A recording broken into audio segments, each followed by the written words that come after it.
So hey guys, this is Pabitra and welcome back to my new blog. So আমি ready হয়ে গেছি, এখন যাবো আমি বিকেলে ঘুরতে। তো আজকে কোথায় যাবো আই ডোন্ট নো। তো রেডি হয়ে গেছি যখন, তো ঘুরতে তো যাবোই গাইস। তো চলো। তো গাইস ফাইনালি আমরা বাড়ি থেকে বেরিয়ে পড়ছি। তো আমার ভাইয়ের সাথে আছে যে কেশব ভাই, দেখো। তো আমরা কোথায় যাবো আজকে? সামনের দিকে। তো আজকে যাবো আমরা নতুন জায়গায় কোনো। তো আমরা সামনের দিকে, জায়গাটার নাম আমার জানা নেই। তো জানা আছে নামটা? তো গাইস প্রায় চলে আসছি আমরা সামনের দিকে। তো সাইকেলটা খুবই স্পিড আছে গাইস, দেখো। উড়ে যাও রে। দাঁড়া দাঁড়া দাঁড়া দাঁড়া দাঁড়া গাইস, দাঁড়া। সো গাইস ফাইনালি চলে আসি যেই জায়গার প্লেসটার কথা বলছিলাম। তোমরা যদি এই প্লেসটার কথা জেনে থাকো অবশ্যই কমেন্ট বক্সে জানিয়ে দেবে। সো এইদিকে দেখো একটা পুল রয়েছে, সুন্দর পুল। তো এইদিকে রয়েছে একটা নদী। তো এইদিকে দেখাবো তোমাদের নদীটা, দেখো। তো প্রচুর জল রয়েছে গাইস। তো দেখো এখানে জল রয়েছে। তো সন্ধ্যা হয়ে গেছে, তার জন্য প্লেসটা অতটাও সুন্দর লাগছে না গাইস। তো দেখো ওই জায়গায় একটা কি গাছ রয়েছে। তো এটা হচ্ছে বড়ই গাছ। তো এখানে বড়ই গাছ বড় ছিল যখন আমি আসছিলাম কদিন আগে। তো বড়ই গাছটা বড় ছিল। তো আমরা এসেছি সাইকেল নিয়ে, এটা আমার সাইকেল। সন্ধ্যা হয়ে গেছে, এখন যাবো আমরা বাড়িতে। তো কেশব ভাই এদিকে অলরেডি সাইকেলটা বের করে দিয়েছে। তো আমরা একটা নদীর পাশে, যেই নদীটা দিয়ে গেছে গাছ, ওই দিকে ওই সাইডটা পার করে নিয়েছে। প্রথমে কেশব ভাইকে বলছিলাম ওই জায়গায় চল যাই, তো বাট ও রাজি ছিল না। তার জন্য আমরা সামনের দিকে একটা পুল রয়েছে, যেই পুলটার কথা বলছিলাম।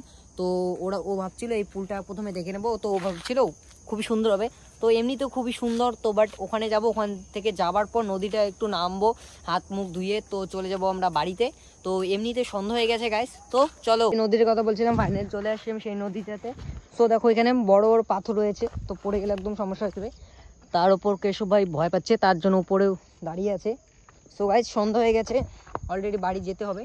তো দেখো নদীতে এখন তো মুখটা ধোয়া হচ্ছে না। তো কারণ কেশব ভাই ক্যামেরা ধরার কথা ছিল, ও উপরে রয়েছে, ও ভয় পাচ্ছে। তো আমি এখন নিচে নামবো একটু। তো দেখো খুবই সুন্দর জায়গা গাইস এটা।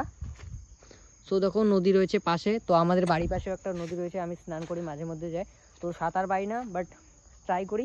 তো বেশি জলে যাই না, তার জন্য নদীর স্নান করা হয় না বেশি। সো দেখো এখানে জলের স্রোত হালকা হালকা বইছে গেছে। সো দেখো এখান থেকে জল আসছে গাইস। তো মুখটা ধুচ্ছি না গাইস, হাতটাই ধুয়ে নিচ্ছি এখন। আয় রে, জল কমই আছে, আয়।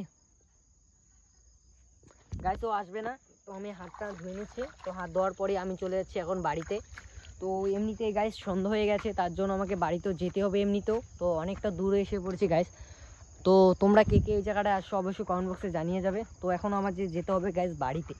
তো বাড়িতে গিয়ে দেখা হচ্ছে গাইস, নয়তো অন্য কোথাও গিয়ে দেখা হচ্ছে, কারণ আমাকে এখন বাড়ি যেতে হবে গাইস। তো এমনিতে প্রচুর পাথর।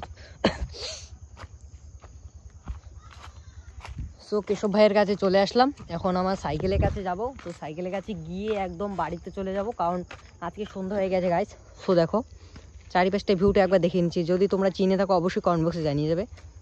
তো দেখো গাইস প্লেসটা খুবই সুন্দর।